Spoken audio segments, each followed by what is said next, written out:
भारतीय एडटेक की दुनिया जो आज एक कब्रिस्तान बन चुकी है, जहां एक के बाद एक बड़े बड़े नाम दफन हो गए, वहां एक कंपनी ने न सिर्फ अपनी जान बचाई, बल्कि वो आसमान तक जा पहुंची। आज हम बात करेंगे फिजिक्स वाला की। ये है उसकी अविश्वसनीय कहानी। देखिए, एक तरफ बायजूस और अनअकैडमी जैसे टाइटन्स हैं जो दिवालिया होने की कगार पे हैं, और दूसरी तरफ है फिजिक्स वाला, जो एक मामूली से यूट्यूब चैनल से आज 37,000 करोड़ की पब्लिक कंपनी बन चुका है। तो सवाल बस एक ही है, आखिर ये हुआ कैसे? फिजिक्स वाला की असली ताकत उसकी टेक्नोलॉजी या ऐप नहीं थी। नहीं, उसकी सबसे बड़ी दौलत थी उसके फाउंडर अलख पांडे की बड़ी ही सावधानी से बनाई गई एक पहचान। अलख पांडे ने अपनी कहानी को एक हथियार की तरह इस्तेमाल किया।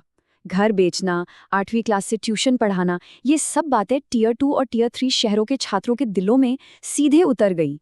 इसने एक एंटी एलीट पहचान बनाई जिसने उन पर भरोसा पैदा किया।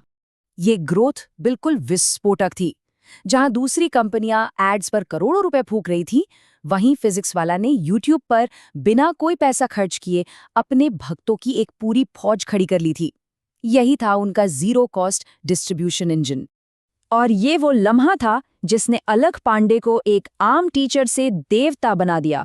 जब उन्होंने अनअकैडमी का 75 करोड़ का ऑफर ठुकराया, तो इसे कॉर्पोरेट लालच के खिलाफ एक मॉरल विक्ट्री, एक नैतिक जीत के तौर पर देखा गया। और बस, छात्रों के बीच उनकी वफादारी कई गुना बढ़ गई।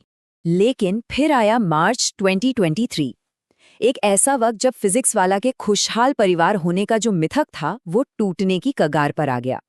कंपनी के लिए ये एक जानलेवा अनुभव से कम नहीं था। इस पूरे विवाद की शुरुआत तब हुई जब 3 स्टार टीचर्स ने एक बहुत ही इमोशनल वीडियो में अपने इस्तीफे का ऐलान कर दिया। उन्होंने पीडब्ल्यू को एक ऐसे मिशन के तौर पर दिखाया जो अपने रास्ते से भटक चुका है, और ये वीडियो आग की तरह फैल गया। लेकिन पीडब्ल्यू ने तुरंत पलटवार किया। उन्होंने इसे कोई नैतिक हार नहीं बताया, बल्कि एडटेक इंडस्ट्री की एक कड़वी सच्चाई कहा। एक ऐसी दुनिया जहां टीचर्स को ठीक आईपीएल के खिलाड़ियों की तरह खरीदा और बेचा जाता है। और फिर पीडब्ल्यू ने कहानी को पूरी तरह से घुमा दिया। उन्होंने उन रोते हुए टीचर्स पर अपने कंपेटिटर्स से 5 करोड़ रुपए की रिश्वत लेने का आरोप लगा दिया। ये एक मास्टर स्ट्रोक था। रातों रात जनता का नजरिया बदल गया और कंपनी बच गई। कंपनी अंदर की लड़ाई से तो जैसे तैसे बच गई, लेकिन जब उसने तेजी से ऑफलाइन सेंटर्स खोलने शुरू किए, तो उसे नई और कई ज्यादा खतरनाक असल दुनिया की समस्याओं का सामना करना पड़ा। ये जो ऑफलाइन विस्तार था, ये पूरी तरह से एक अराजकता में बदल गया। छात्रों की भारी और बेकाबू भीड़ की वजह से सेफ्टी में गंभीर चूक हुई, जैसे कोटा के एक हॉस्टल में आग लगना।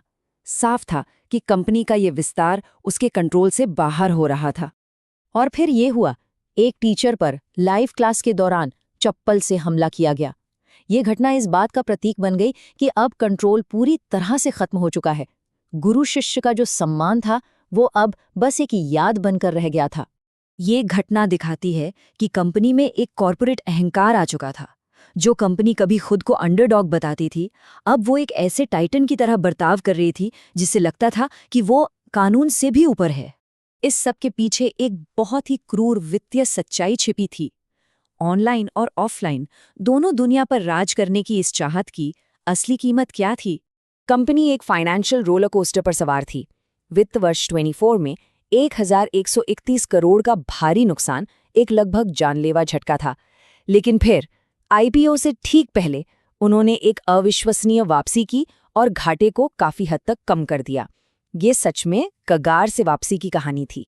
इन रणनीतिक खरीदारियों ने पीडब्ल्यू को सिर्फ एक टेस्ट प्रेप चैनल से एक बड़े एडटेक ग्रुप में बदल दिया, जो अब हर तरह के छात्रों को अपनी सेवाएं दे रहा था।